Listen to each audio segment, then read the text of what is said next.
왜 이렇게 자꾸 마음이 아플까? 그냥 넘기면 될 일인데 왜 이렇게 마음이 아프지? 한 번쯤, 아니 사실 자주 그런 생각을 하셨을 겁니다. 별일 아닌 말 한마디에 괜찮은 척하며 돌아섰지만 그 뒤로 한참을 멍하니 앉아 있었던 적. 머리로는 아무것도 아닌 줄 아는데 가슴은 자꾸만 욱신거리는 그 기분. 왜 우리는 이렇게 자주 상처받을까요? 그리고 왜 그걸 쉽게 떨쳐내지 못하는 걸까요? 사실 많은 사람들이 그 사람이 너무 예민해서 그래. 원래 성격이 그런가 봐 하고 넘기지만 그 이면에는 우리가 미처 들여다보지 못한 깊은 이유가 있습니다. 이야기를 끝까지 들어보시면 알게 되실 겁니다. 당신이 그렇게 상처를 받았던 순간들, 그건 절대 당신이 약해서도 부족해서도 아니었다는 걸요. 나는 왜 이렇게 마음이 여릴까? 요즘은 마음이 여리면 손해보는 시대 같습니다. 기분 나쁜 말은 못 들은 척해야 하고, 억울해도 애써 웃어야 하고, 상처를 받더라도 그럴 수도 있지 뭐 하고 넘겨야 한다고들 하죠. 하지만 정말 그게 건강한 걸까요? 무시당해도 참아야 하고, 무례한 말을 들어도 내 감정을 꾹 눌러야만 성숙한 사람으로 인정받는 세상. 그러다 보니 우리는 점점 상처받은 나를 자책하기 시작합니다. 내가 너무 예민한가? 그냥 넘어가야 했는데 또 속상해졌네. 그러나 한 가지 기억해야 할 게 있습니다. 상처는 약한 사람만 받는 게 아닙니다. 오히려 사람을 진심으로 대하려 애쓰는 사람일수록 더 잘 다칩니다. 왜냐하면 그 사람을 믿고 기대했기 때문이죠. 그러니까 당연히 아픈 겁니다.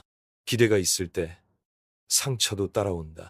사람에게 상처를 받는 건 대부분 관계 안에서 생깁니다. 그저 스쳐가는 말 한마디도 그 사람이 나에게 어떤 존재냐에 따라 마음에 남는 깊이가 달라지죠.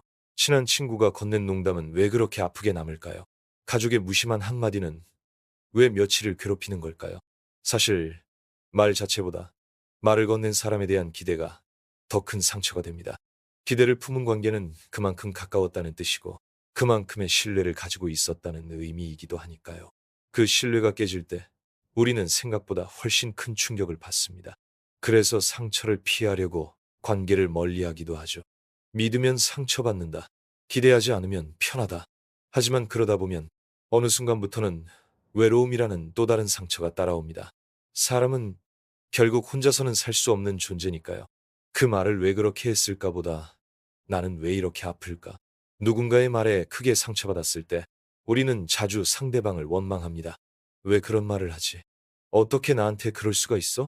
물론 그런 말들은 잘못된 것이고 비판받아야 할 수도 있습니다. 하지만 정작 우리가 정말 들여다봐야 할 건 그 사람의 의도가 아니라 내 안의 감정입니다. 왜 나는 그 말에 그렇게 흔들렸는지, 왜 그 장면이 아직도 머릿속에 남아있는지, 그리고 왜 그 사람에게 나는 그토록 인정받고 싶었는지를요. 그 감정의 뿌리를 찾아가다 보면 어릴 적부터 쌓여온 인정 욕구나 불안감, 혹은 나는 사랑받을 수 없다는 오래된 믿음이 숨어 있기도 합니다. 그래서 상처는 단순히 누가 나쁜 말을 했다는 외부의 문제가 아니라 내 안의 결핍과 맞닿아 있는 경우가 많습니다. 누가 뭐래도 당신은 상처받을 권리가 있다. 우리는 너무 자주 이 정도는 상처받을 일이 아니야라며 스스로의 감정을 깎아내립니다. 하지만 감정에는 정답이 없습니다. 아픈 건 아픈 거고 힘든 건 힘든 겁니다. 상처받았다는 건 당신이 그만큼 진심이었다는 증거입니다. 그 사람과의 관계에, 말에, 행동에 마음을 실었기 때문에 그만큼 흔들린 거죠. 그러니 부끄러워할 필요 없습니다. 상처는 인간이 살아가며 자연스럽게 생기는 흔적일 뿐입니다. 그걸 부정하거나 없애려 하지 마세요. 오히려 그 감정을 정면으로 바라보는 용기가 진짜 상처받지 않는 법의 첫걸음이 됩니다. 너무 아플 땐 조용히 나를 감싸주세요. 어떤 상처는 말로 설명되지 않습니다. 왜 아픈지도 모르겠고 무엇이 문제였는지도 모르겠지만 그저 눈물이 나고 며칠이 지나도 가슴이 답답한 날이 있죠. 그럴 땐 억지로 이유를 찾으려 하지 마세요. 그저 조용히 스스로를 감싸 안아주는 겁니다. 그래, 지금 많이 아팠구나. 괜찮아. 너는 그럴 만한 이유가 있었어. 이 말을 내 마음속에서 들려주는 것만으로도 우리는 조금씩 회복됩니다. 상처를 피하는 법은 사람을 멀리하는 게 아니라 상처받은 나를 더 따뜻하게 돌보는 데 있습니다. 마음의 면역력이란 심리학에서는 이런 상태를 정서적 회복 탄력성이라고 부릅니다. 쉽게 말해 상처를 받더라도 다시 제자리로 돌아올 수 있는 내면의 힘이죠. 이 회복력은 스스로의 감정을 인정하고 그 감정을 건강하게 표현하는 연습을 통해 생깁니다. 그리고 무엇보다 중요한 건 내가 나를 대하는 태도입니다. 다른 사람의 말보다 내가 나에게 건네는 말이 더 큰 힘이 됩니다. 넌 괜찮아. 괜찮지 않아도 괜찮아. 이 말들을 꾸준히 내 안에 채워가다 보면 어떤 상처에도 쉽게 무너지지 않는 마음이 자라납니다. 오늘을 위한 한 줄, 마음이 아픈 당신에게 오늘 전하고 싶은 말, 한 문장만 남겨봅니다. 상처받은 당신이 잘못이 아닙니다. 진심으로 살아가는 당신이 멋진 겁니다. 그리고 지금 조금만 더 조용히 나를 다독여 보세요. 우리는 그렇게 조금씩 단단해집니다. 이 편, 너무 기대하지 않으면서도 외롭지 않게 사는 법. 사람에게 기대지 않으면 덜 상처받을 텐데, 그럼 너무 외롭지 않을까? 이런 고민 해보신 적 있으시죠? 우리는 상처를 받으면 이렇게 다짐합니다. 이젠 더 이상 기대하지 않겠어. 다신 마음 열지 말아야지. 그런데 이상하게도 그렇게 다짐하고 벽을 세우면 상처는 덜해질지 몰라도 마음속이 서서히 허전해집니다. 더는 기대하지 않기로 했던 그 사람, 사실은 아직도 마음 한구석에 남아있고 혼자 괜찮다고 했던 말이 점점 혼자니까 괜찮은 척으로 변해가죠. 그래서 오늘은 이 질문에서 시작해보려 합니다. 사람에게 기대지 않으면서도 외롭지 않게 사는 방법이 정말 있을까? 이야기를 끝까지 들으시면 혼자서도 따뜻하게 살아갈 수 있는 방법, 그리고 상처받지 않으면서 사람과 건강하게 관계 맺는 기술을 분명히 찾게 되실 겁니다. 기대는 나쁜 게 아닙니다. 기대하지 마. 그러면 덜 실망해. 아마 한 번쯤 들어보셨을 말입니다. 혹은 스스로에게 수도 없이 되뇌었을지도 모르죠. 하지만 사실 기대 자체는 문제가 아닙니다. 기대는 사람이 관계를 맺으며 자연스럽게 품는 감정이에요. 누군가와 가까워졌을 때 이 사람은 나를 이해해 주겠지. 내가 힘들 때 곁에 있어 주겠지. 하는 마음은 너무나 인간적인 겁니다. 문제는 그 기대가 현실을 무시한 채 커질 때예요. 내가 바라는 대로 행동하지 않았다고, 그 사람이 날 배신했다고 느끼는 순간, 그건 어쩌면 그 사람의 모습이 아니라 내 기대가 만든 허상일지도 모릅니다. 상처의 상당수는 기대 오차에서 생깁니다. 사람에게 상처받았다고 느낄 때 그 감정을 잘 들여다보면 이런 생각이 숨어 있죠. 그럴 사람인 줄 몰랐어. 나한텐 안 그럴 줄 알았는데. 그 말 안에는 사실 나는 이 정도는 받아야 해 라는 기준이 함께 있습니다. 그리고 그 기준이 충족되지 않으면 곧장 실망과 배신감이 따라오죠. 이걸 심리학에서는 기대 오차, expected discrepancy라고 부릅니다. 쉽게 말해, 내가 생각한 기대와 현실의 행동 사이에 간극이 생길 때 감정의 파열음이 크게 일어난다는 이론입니다. 즉, 그 사람이 이상해서가 아니라 내가 품은 기대가 컸기 때문에 더 아픈 겁니다. 이걸 이해하게 되면 사람을 더 냉정하게 대하라는 뜻이 아니라 현실적인 거리에서 사람을 바라볼 수 있는 마음의 안경을 가지는 것. 그게 진짜 회복의 시작입니다. 사람은 나를 채워주기 위한 존재가 아니다. 사람은 누구도 누구를 채워줄 수 없습니다. 그리고 그래야 할 이유도 없고요. 우리는 종종 누군가에게서 내 감정의 구멍을 메워주길 기대합니다. 이해받지 못했던 과거, 인정받지 못했던 상처, 그 허전함을 누군가가 알아주길 바라며 다가가죠. 하지만 결국 그런 기대는 상대에게 너무 많은 짐을 지우게 됩니다. 그리고 상대가 그 무게를 견디지 못하고 거리를 둘 때 우리는 다시 외로움과 배신을 느끼죠. 그래서 이 문장은 기억해 두셨으면 좋겠습니다. 사람은 내 감정을 채워주기 위한 존재가 아니라 함께 걸어가는 동료일 뿐이다. 이 생각을 가지면 우리는 훨씬 가벼운 관계를 만들 수 있고 조금 더 단단한 마음으로 살아갈 수 있습니다. 혼자서도 단단한 사람은 관계도 단단하게 맺는다. 관계를 맺을수록 혼자 있는 시간이 더 중요해집니다. 누군가에게 나를 전부 기대게 되면 그 사람이 흔들릴 때마다 나도 함께 무너지기 때문이죠. 하지만 혼자 있는 시간이 익숙하고 그 안에서 나를 잘 돌볼 줄 알게 되면 사람과의 관계도 훨씬 안정적이 됩니다. 너 없으면 안 돼가 아니라 너와 함께여서 좋다는 마음. 그 차이는 작지만 아주 큽니다. 단단한 사람은 누군가가 떠나도 무너지지 않습니다. 상처는 받아도 다시 일어설 수 있다는 걸 알기 때문에 더 이상 상처받지 않기 위해 관계를 피하지 않게 됩니다. 혼자라는 건 외로운 게 아니라 자유로운 것이다. 우리는 흔히 혼자라는 말을 고립이나 외로움과 같은 뜻으로 사용합니다. 하지만 혼자 있는다는 건 내 삶의 중심을 타인에게서 나에게로 옮기는 과정입니다. 누구의 눈치를 보지 않고 누구의 기대에 맞추지 않고 나 스스로가 나에게 괜찮다고 말할 수 있는 삶. 그게 진짜 자유예요. 외로움과 자유는 종이 한 장 차이처럼 보일 수 있지만 내면의 태도에 따라 완전히 다른 삶을 만듭니다. 지금 혼자 있지만 나는 충분히 괜찮다. 이 문장을 마음에 품는 순간부터 우리는 더 이상 외로운 사람이 아닙니다. 혼자 있어도 괜찮고 함께 있어도 괜찮은 사람. 인간관계에서 가장 편안한 사람은 혼자 있어도 괜찮고 함께 있어도 괜찮은 사람입니다. 그 사람 곁에 있으면 억지로 뭔가를 맞추지 않아도 되고 말을 많이 하지 않아도 편안하게 느껴지죠. 그런 사람은 대부분 혼자 있을 줄 아는 사람입니다. 혼자의 시간을 잘 보내는 사람은 함께 있는 시간도 소중하게 여깁니다. 그리고 상대에게 의존하지 않기 때문에 과도한 기대나 감정 소비도 하지 않죠. 우리가 원하는 관계란 사실 완벽한 사람과의 만남이 아니라 서로의 존재를 편안하게 받아들일 수 있는 연결입니다. 관계에서 거리감은 예의입니다. 모든 관계에는 적당한 거리가 필요합니다. 너무 멀면 소통이 없고 너무 가까우면 숨이 막히죠. 특히 감정적으로 가까운 관계일수록 거리를 둘 줄 아는 예의가 필요합니다. 그 거리란 물리적인 간격이 아니라 상대의 경계를 존중하는 마음, 그리고 내 감정의 균형을 지킬 수 있는 지점입니다. 서로를 더 잘 이해하고 싶다면 가까이 가기보다는 조금 물러나 보는 용기가 필요할 때도 있습니다. 오늘을 위한 한 문장. 사람에게 기대하지 않으면 상처도 줄어들고 외로움은 깊어질 것 같지만 사실은 그 반대입니다. 내 안을 잘 채우는 법을 알게 되면 오히려 더 가볍고 더 따뜻한 관계를 맺을 수 있습니다. 그래서 오늘 이 한 문장을 남겨봅니다. 혼자서도 괜찮은 사람이 결국 가장 좋은 사람을 만난다. 3편. 반복적으로 상처 주는 사람과 거리를 두는 기술. 이 사람은 왜 매번 나를 이렇게 힘들게 할까? 분명 가까운 사람입니다. 직장 동료일 수도 있고, 오랜 친구일 수도 있고, 심지어 가족일 수도 있죠. 처음엔 그냥 넘겼습니다.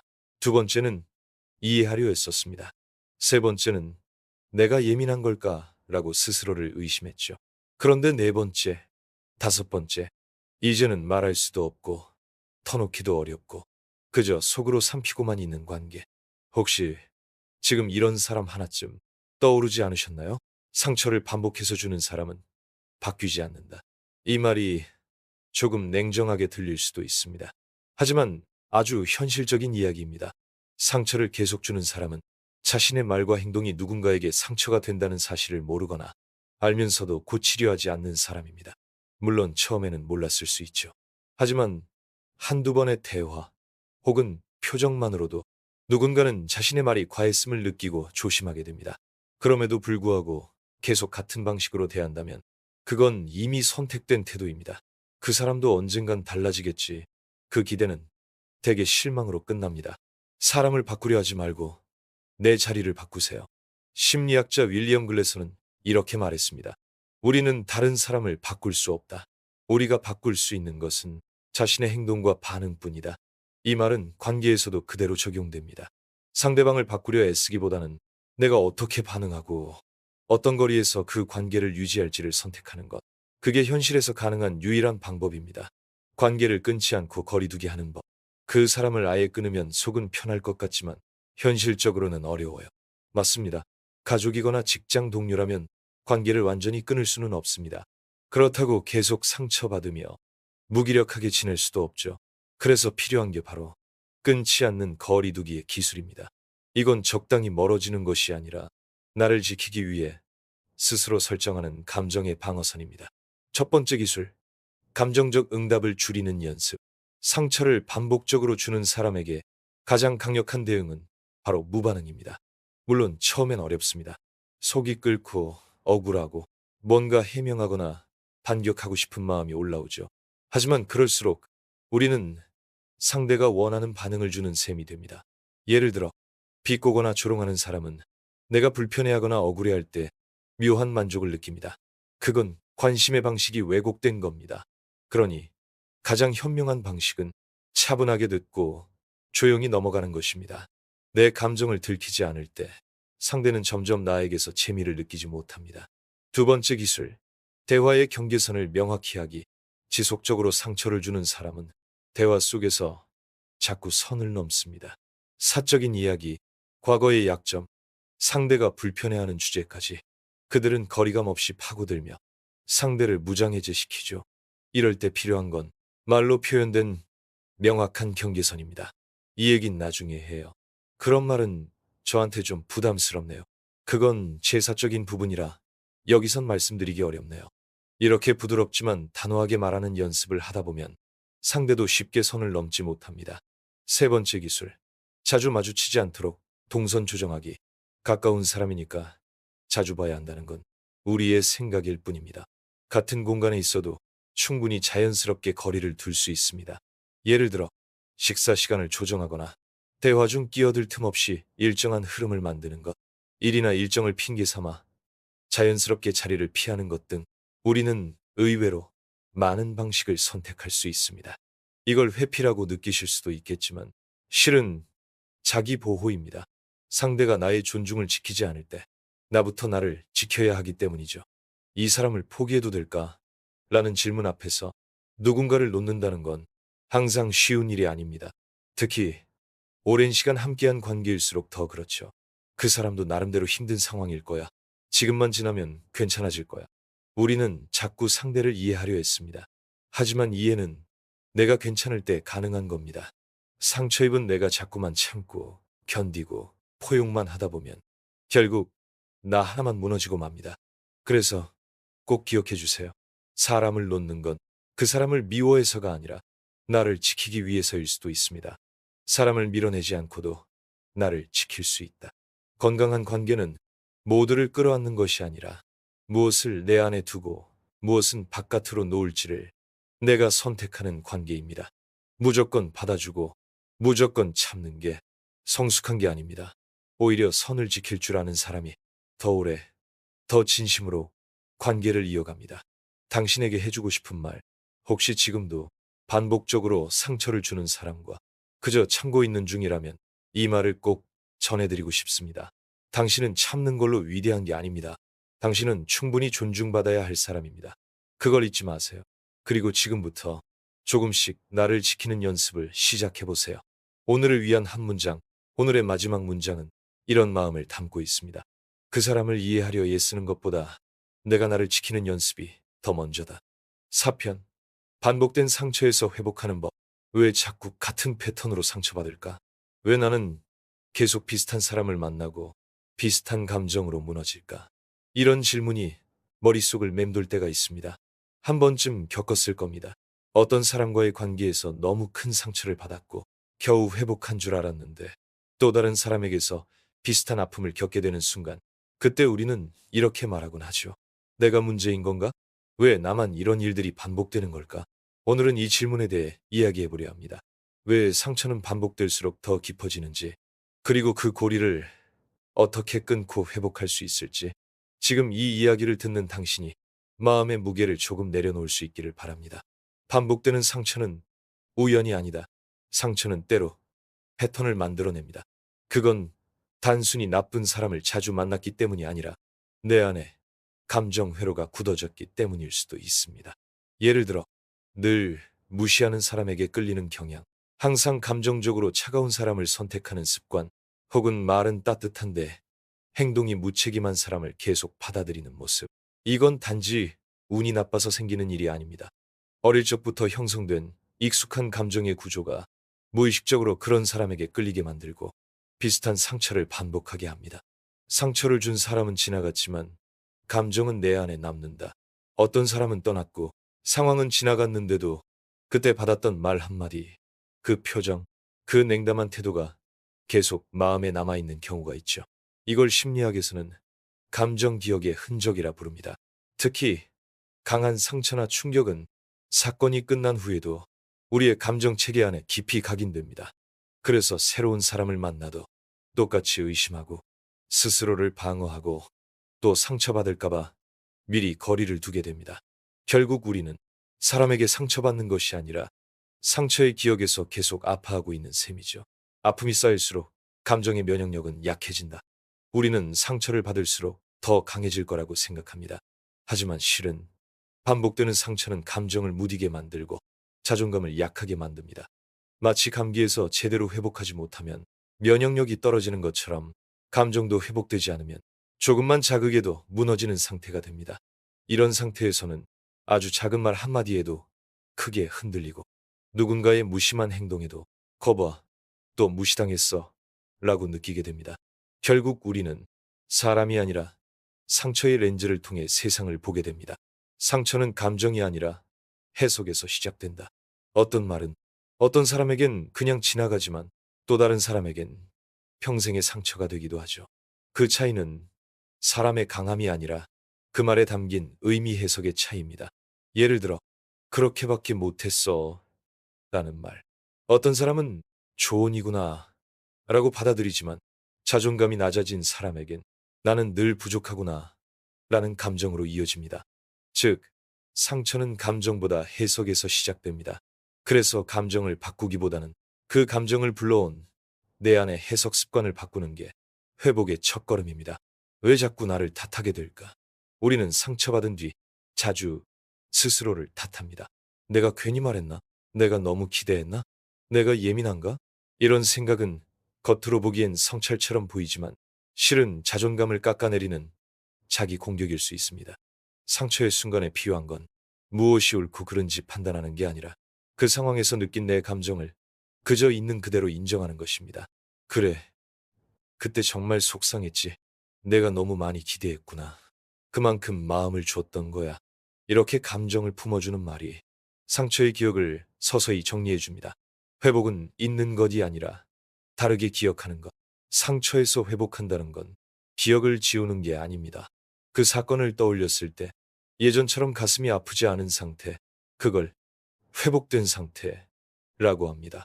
예를 들어 누군가에게 모욕당한 일이 있었다면 그 사건을 떠올렸을 때 그 사람을 미워하거나 내가 한심하게 느껴지는 것이 아니라 아, 그때 나는 많이 아팠구나. 그런데 잘 지나왔구나. 이렇게 다르게 기억할 수 있는 순간이 옵니다. 그게 회복입니다. 회복의 시작은 느리게 멈추는 시간입니다. 우리는 너무 바쁩니다. 상처받고 속상하고 울고 나서도 곧장 회복하라고 다시 일어서라고 자기 자신에게 독촉하죠. 하지만 감정은 시간이 필요합니다. 그리고 그 시간은 아무것도 하지 않는 멈춤 속에서 생깁니다. 잠깐이라도 혼자 있는 시간을 허용하세요. 휴대폰을 내려놓고 조용한 공간에서 내 마음속 이야기를 듣는 시간, 그 시간 안에서 조금씩, 정말 조금씩 내면의 파도가 가라앉기 시작합니다. 나는 상처받을 수 있는 사람이다를 인정하는 용기. 이제는 이렇게 말할 수 있었으면 합니다. 나는 상처받을 수 있는 사람이다. 하지만 상처에만 머무르지 않을 것이다. 상처를 안 받는 사람이 강한 게 아닙니다. 상처를 받은 뒤에도 다시 사랑할 수 있는 사람이 더 단단한 사람입니다. 그건 아주 작고 느린 과정이지만 하루하루 나 자신과 친해지는 일입니다. 오늘을 위한 한 문장, 오늘의 마지막 문장은 상처에서 회복하고자 애쓰는 모든 이들에게 전하고 싶은 말입니다. 상처를 없애는 것이 회복이 아니라 그 상처와 함께 살아가는 힘이 진짜 회복이다. 5편. 타인의 말에 휘둘리지 않는 감정 훈련. 그 말이 자꾸 떠올라요. 그냥 지나가야 하는데 마음에 자꾸 남아요. 누군가 툭 던진 말 한마디. 심지어는 농담처럼 들렸던 그 말이 머릿속을 떠나지 않습니다. 일은 잘했는데 딱 그 한 문장 때문에 하루 전체가 망가져버리고 밤에도 그 장면이 계속 반복되죠. 왜 우리는 이렇게 사람의 말에 약할까요? 왜 누군가의 말 한마디에 자존감이 무너지고 불안이 올라오고 모든 에너지를 빼앗기게 되는 걸까요? 오늘은 이 이야기를 해보려 합니다.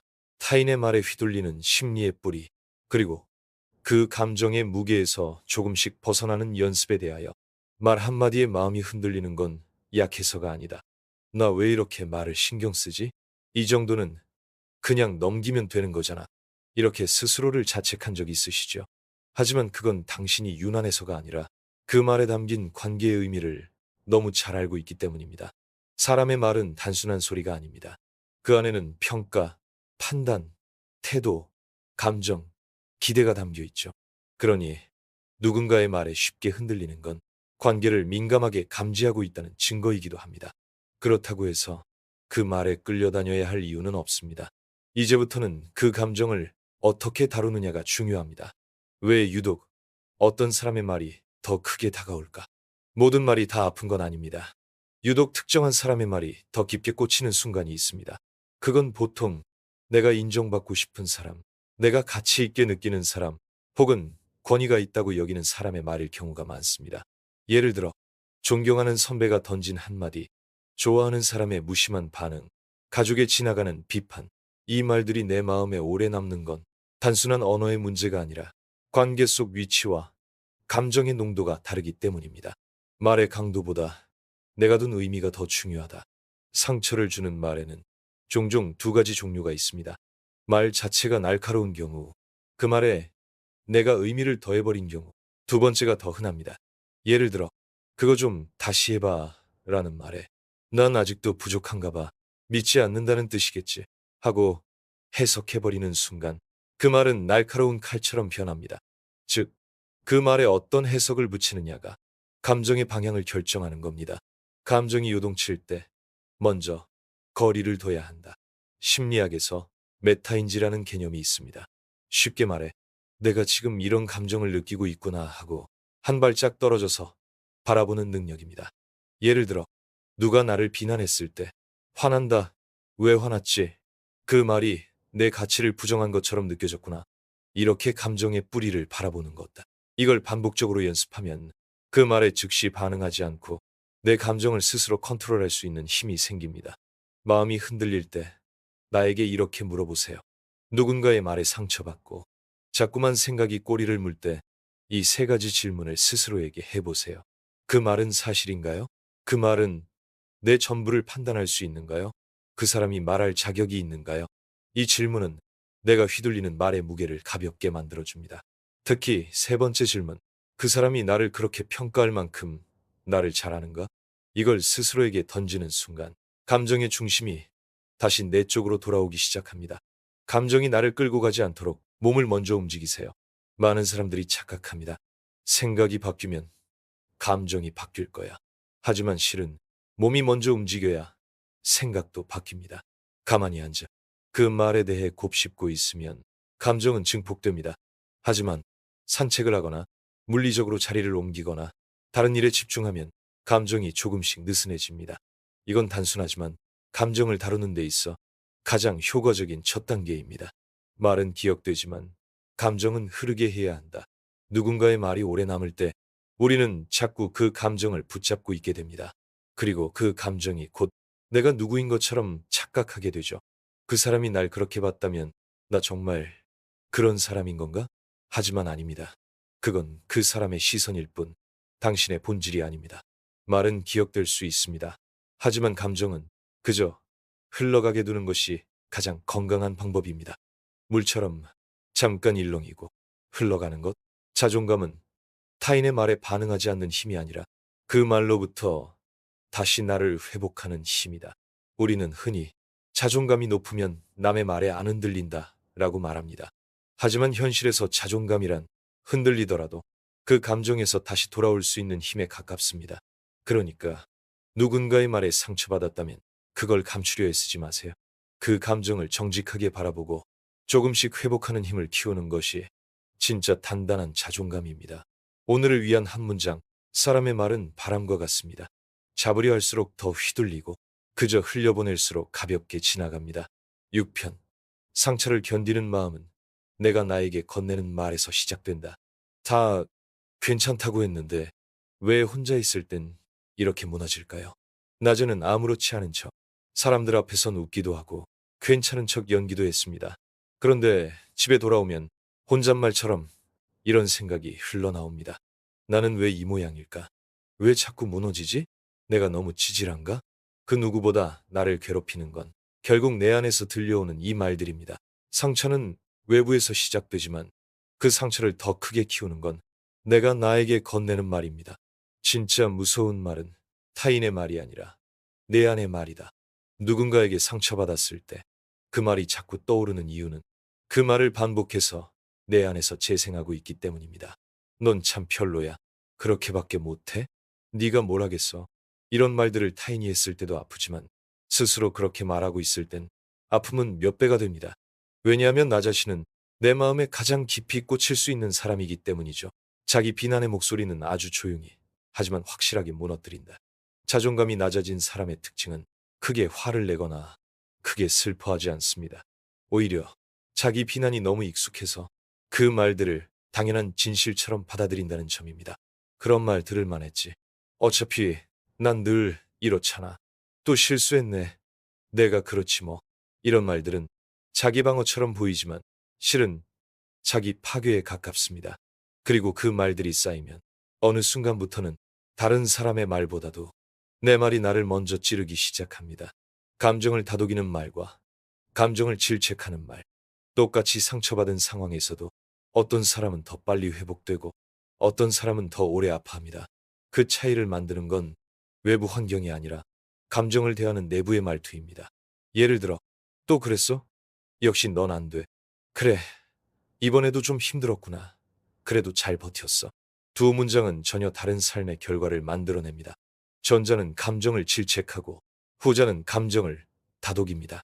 그리고 그 다정한 말 하나가 상처의 깊이를 결정짓는 가장 큰 요인이 됩니다. 스스로에게 가장 많이 하는 말, 무엇인가요? 하루에도 수십 번씩 우리 머릿속을 스쳐 지나가는 생각들. 사실 그건 말입니다. 아, 나 진짜 멍청해. 이것도 실수할 것 같은데. 그래, 잘하고 있어. 이 중 어떤 말을 더 많이 하고 계신가요? 심리학 연구에 따르면 자신에게 부정적인 말을 자주 건네는 사람은 실제로 자존감뿐 아니라 면역력도 떨어지는 경향이 있다고 합니다. 즉, 내면의 말투는 정신뿐 아니라 신체 건강에도 영향을 준다는 것이죠. 자기 대화를 바꾸는 첫 번째 연습, 말투부터 바꿔보기. 누군가에게 조언해 줄 때처럼 스스로에게도 같은 말투를 써보는 겁니다. 예를 들어, 친구가 실수했을 때, 넌 왜 그랬어? 라고 묻기보단, 그럴 수도 있지. 너도 힘들었잖아. 라고 말하죠. 그 말투를 이제 나에게 적용해보는 것입니다. 왜 이렇게 못하냐 대신, 지금 조금 지친 거야. 그래도 해보자. 또 틀렸네 대신, 이번엔 조금 다르게 해볼 수 있겠네. 작은 말투의 변화가 자기 감정의 기초 체력을 키워줍니다. 자기 대화를 바꾸는 두 번째 연습. 내 편 들어주기. 내 편은 나밖에 없다는 말. 외로운 말처럼 들리지만 사실은 굉장히 중요한 태도입니다. 누군가가 나를 부정했을 때 내가 나까지 비난하면 그건 두 배의 공격입니다. 하지만 그 순간 나는 그렇게까지 나쁜 사람이 아니야. 이 한마디를 속으로라도 해보세요. 이건 자기 합리화가 아닙니다. 스스로의 존재를 지켜주는 건강한 방어막입니다. 그리고 이렇게 내 편을 들어주는 연습은 한 번의 위로가 아니라 꾸준한 자기 회복의 기초가 됩니다. 자기 대화를 바꾸는 세 번째 연습. 하루 3문장 쓰기. 매일 밤 이 세 가지 문장을 적어보는 걸 추천합니다. 오늘 내가 잘한 것 하나. 오늘 나에게 가장 하고 싶은 말. 내일 나에게 전하고 싶은 격려. 예를 들면 이렇습니다. 오늘 힘든데도 출근한 나. 수고했어. 지금 마음이 복잡하지만 그래도 잘 견디고 있어.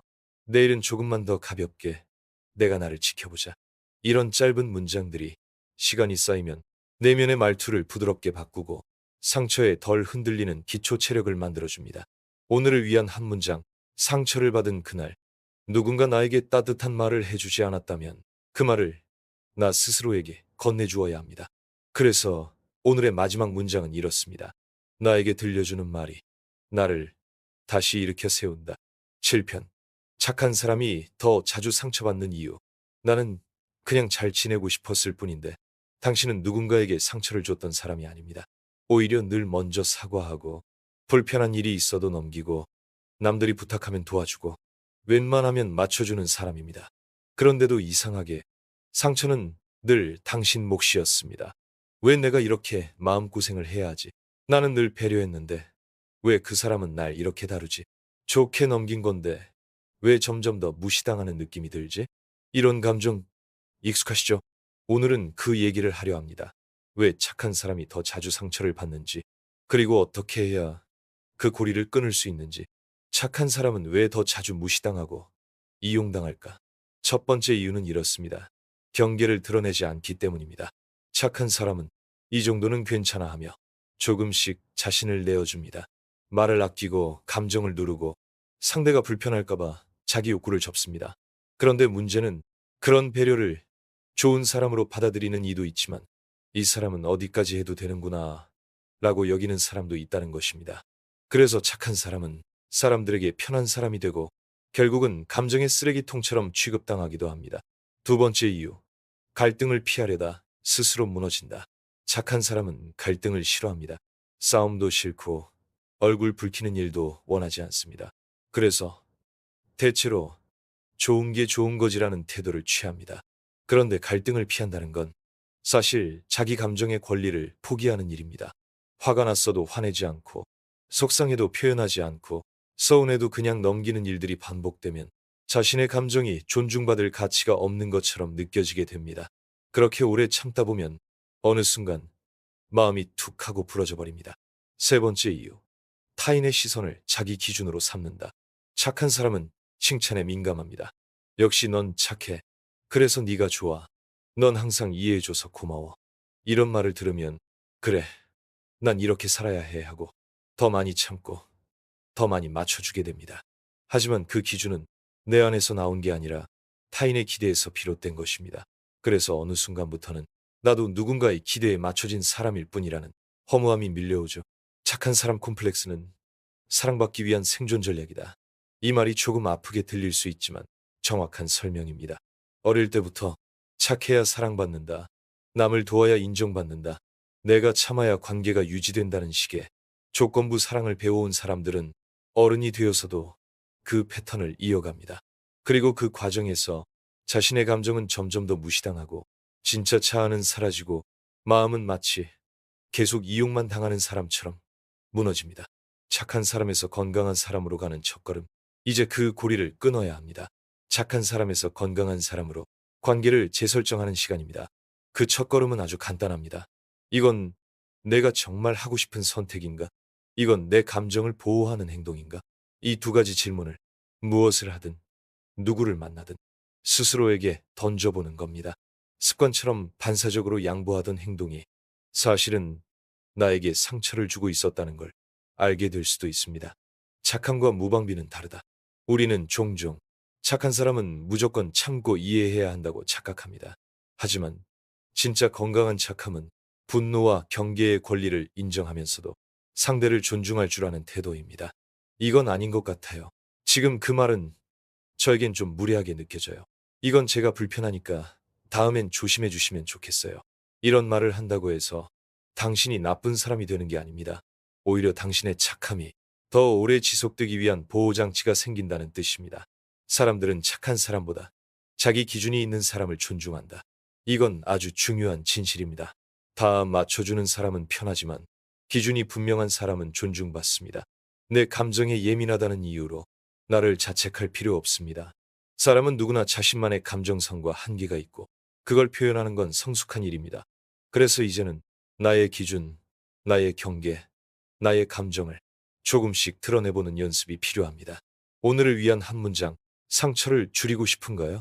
그렇다면 무조건 좋은 사람이 되기보다 나에게도 좋은 사람이 되어야 합니다. 그래서 오늘의 마지막 문장은 이렇습니다. 남에게 좋은 사람이기 전에 나에게 먼저 좋은 사람이 되자. 8편. 사람을 다시 믿을 수 있을까? 그 두려움과 신뢰 사이에서 믿고 싶어요. 그런데 또 아플까봐 겁나요? 관계를 끊고 마음을 닫고 혼자 지내는 건 분명 더 편합니다. 상처도 없고 실망도 없고 불안한 감정에 휘청일 일도 없으니까요. 그런데도 마음 어딘가에서는 여전히 누군가와 따뜻한 관계를 맺고 싶다는 마음이 남아있죠. 그 마음과 함께 따라오는 감정. 그 사람도 결국 날 실망시킬까?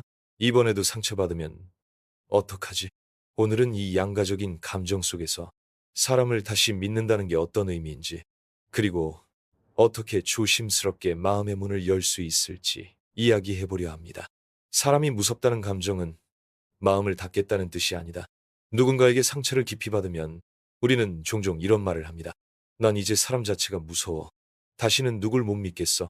그냥 혼자가 편해. 그 말은 마치 앞으로 누구도 가까이 하지 않겠다는 선언 같지만 사실은 그렇지 않습니다. 그 말의 진짜 의미는 나는 더 이상 상처받고 싶지 않다는 간절한 외침입니다. 즉, 사람을 아예 포기한 게 아니라 더 이상 아프지 않기 위해 어떻게든 자신을 지키고 있는 중인 거죠. 믿음은 단번에 주는 게 아니라 천천히 쌓는 것이다. 우리는 종종 믿음은 전부를 주는 것이라고 생각합니다. 그래서 누군가를 믿기로 결심하면 마음 깊숙한 부분까지 바로 보여주고 기대하고 의지하고 온 마음을 다 걸어버리죠. 하지만 진짜 믿음은 단번에 쏟아붓는 게 아니라 작은 신호들을 통해 천천히 쌓아가는 것입니다. 예를 들어 약속을 잘 지키는지, 내 말에 귀 기울이는지, 실수했을 때 책임을 회피하지 않는지, 그 사람의 작은 태도들 속에서 신뢰는 아주 서서히 자라납니다.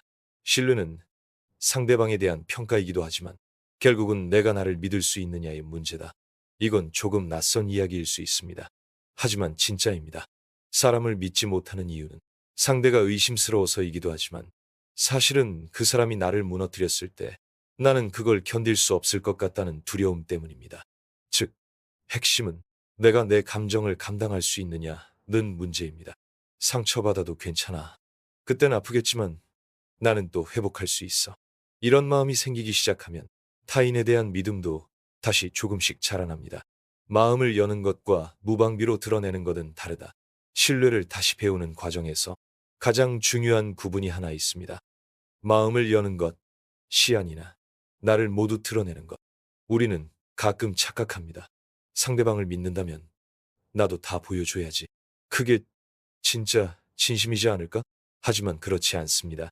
마음을 여는 건 상대에게 점점 신호를 보내며 반응을 지켜보는 일입니다.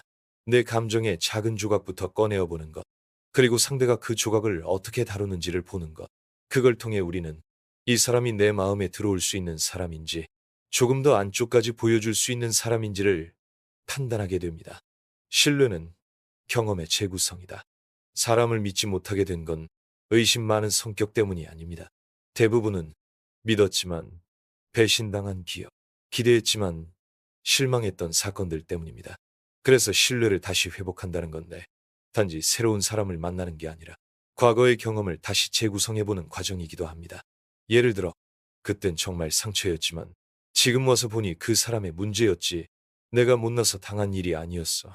이런 식으로 과거의 경험을 다시 정리할 수 있다면 우리의 감정도 조금씩 풀려나기 시작합니다. 믿음을 주는 기준은 과거가 아니라 지금의 나여야 한다. 사람은 모두 다릅니다. 과거에 어떤 사람이 내 마음을 아프게 했다고 해서 지금 이 사람이 같은 방식으로 다가올 거라는 법은 없습니다. 물론 경계는 필요합니다.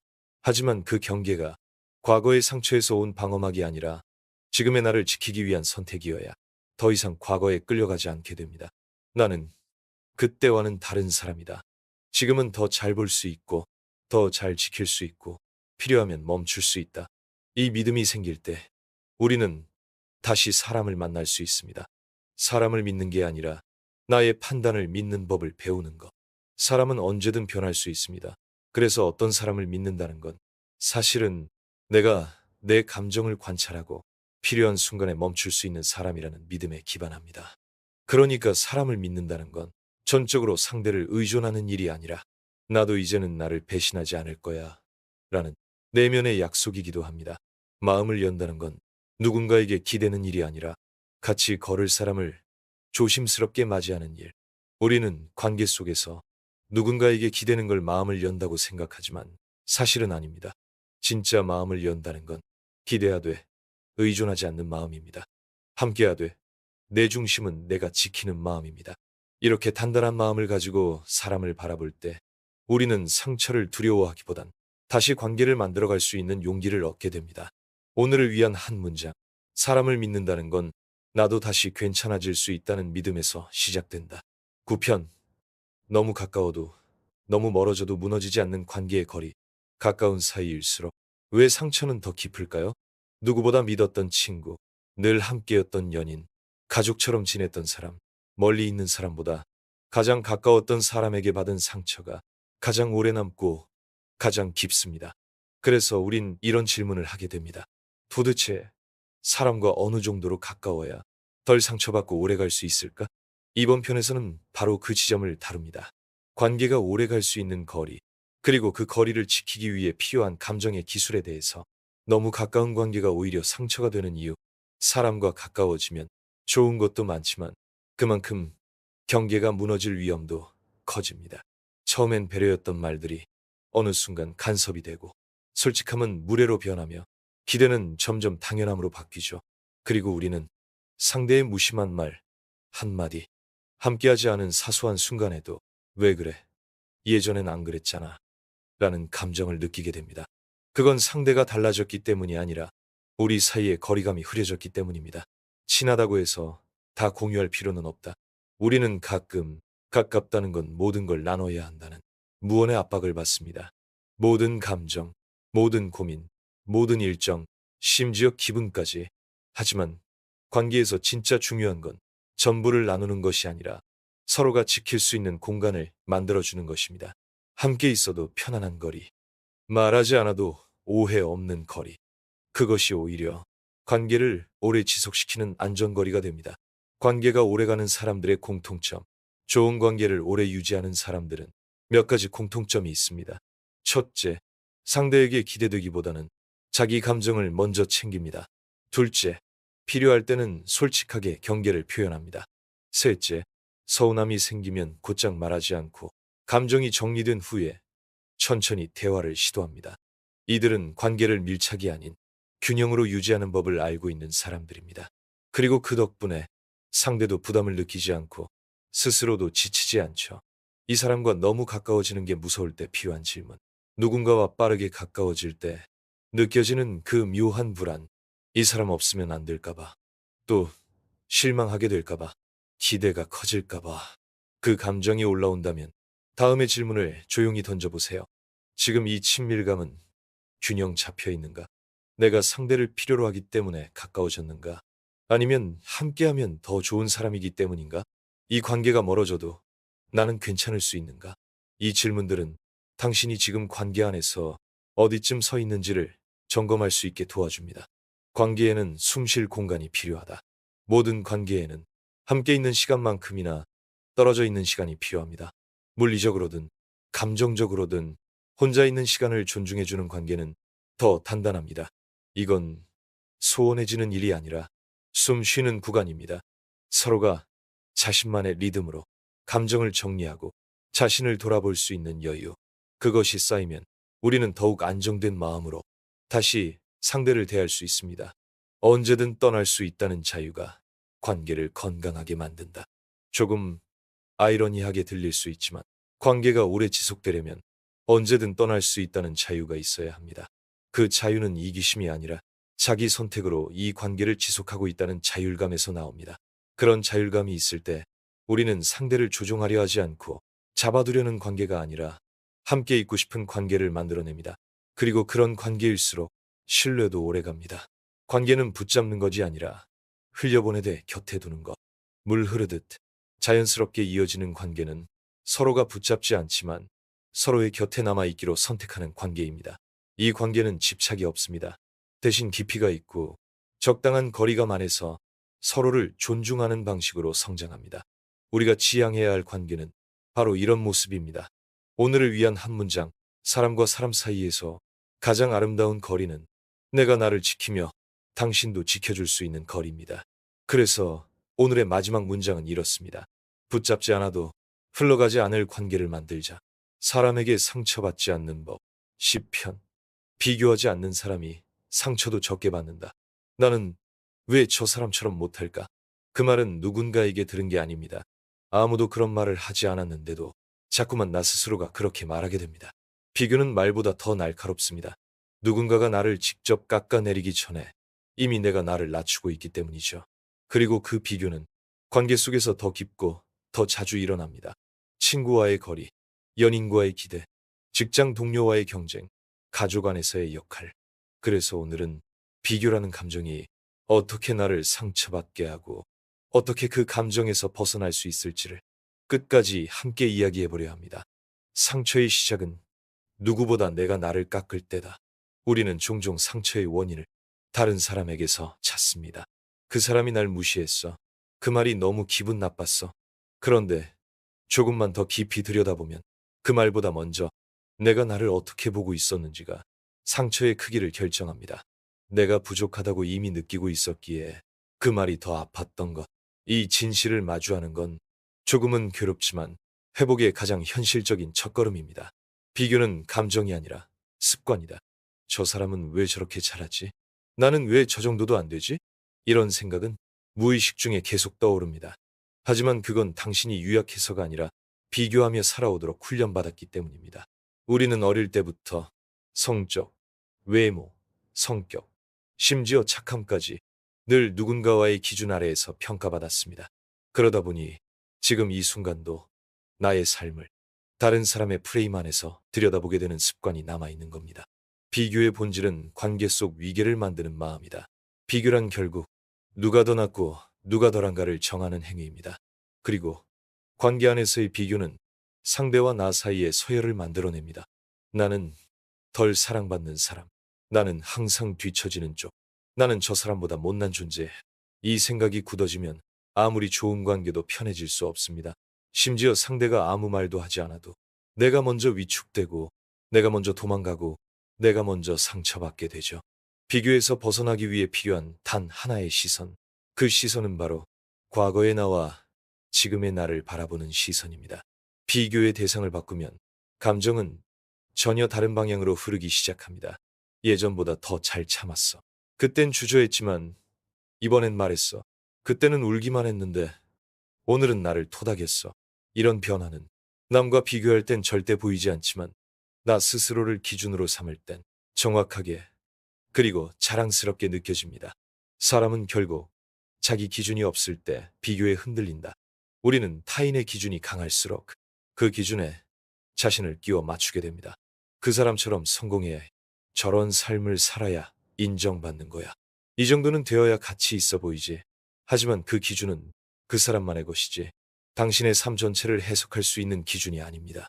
그래서 필요한 건 더 높은 기준이 아니라 더 정확한 나만의 기준입니다. 내가 좋아하는 것, 내가 지켜가고 싶은 삶의 태도, 내가 마음 편해지는 사람과의 거리. 이 기준을 세울 때 우리는 비교 대신 방향을 선택하게 됩니다. 비교하는 순간은 불안하지만 나의 속도를 인정하는 순간부터 감정은 고요해진다. 모두가 달리는 방향도 속도도 다릅니다. 누군가는 빠르게 나아가고 누군가는 잠시 멈춰서 있고 누군가는 돌아가기도 하죠. 그 모습을 옆에서 보면 나는 너무 느린 것 같아. 나는 낙오된 게 아닐까? 라는 생각이 들 수 있습니다. 하지만 그건 지금 이 길이 당신의 길이라는 것. 그 자체만으로도 충분한 의미가 있다는 걸 잊고 있기 때문입니다. 비교하지 않기 위해 오늘부터 바꿀 수 있는 작은 습관. 하루에 단 5분만이라도 이 질문을 자신에게 던져보세요.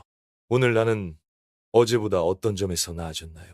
지금 이 감정은 누구의 기준에서 온 건가요? 지금 나는 누구의 삶을 따라가고 있나요? 이 질문은 비교에서 빠져나오는 작은 계단이 되어줍니다. 그리고 그 계단은 당신이 다시 스스로를 바라볼 수 있도록 마음을 정리해주는 역할을 하게 됩니다. 상처는 비교에서 자라고 회복은 자기 기준에서 시작된다. 누군가의 말에 상처받았을 때, 누군가와 비교하며 위축됐을 때, 그 순간 우리는 자존감을 잃습니다. 하지만 비교를 내려놓고 나는 나답게 살기로 했다고 마음먹는 순간, 우리는 더 이상 상처에 휘둘리지 않습니다. 그때부터 시작되는 삶은 타인의 기준에 눈치 보지 않고 누구의 말에도 흔들리지 않는 조용하고 단단한 삶입니다. 오늘을 위한 마지막 문장. 누군가보다 낫기 위해 사는 것이 아니라 어제의 나보다 다정하기 위해 산다. 그 삶이 결국 사람에게 상처받지 않는 삶으로 당신을 이끌게 될 것입니다. 이렇게 10편의 이야기를 따라오신 당신, 아마도 많은 감정을 지나오셨을 겁니다. 그 감정 하나하나를 꾹꾹 눌러 담으며 여기까지 오신 당신이 조금 더 가볍고 단단해졌기를 바랍니다. 이제는 누군가에게 상처받지 않는 사람이기 이전에 나를 아프게 하지 않는 사람으로 살아가 보세요. 그 마음 하나가 당신의 하루를 그리고 인생 전체를 바꿔줄 것입니다.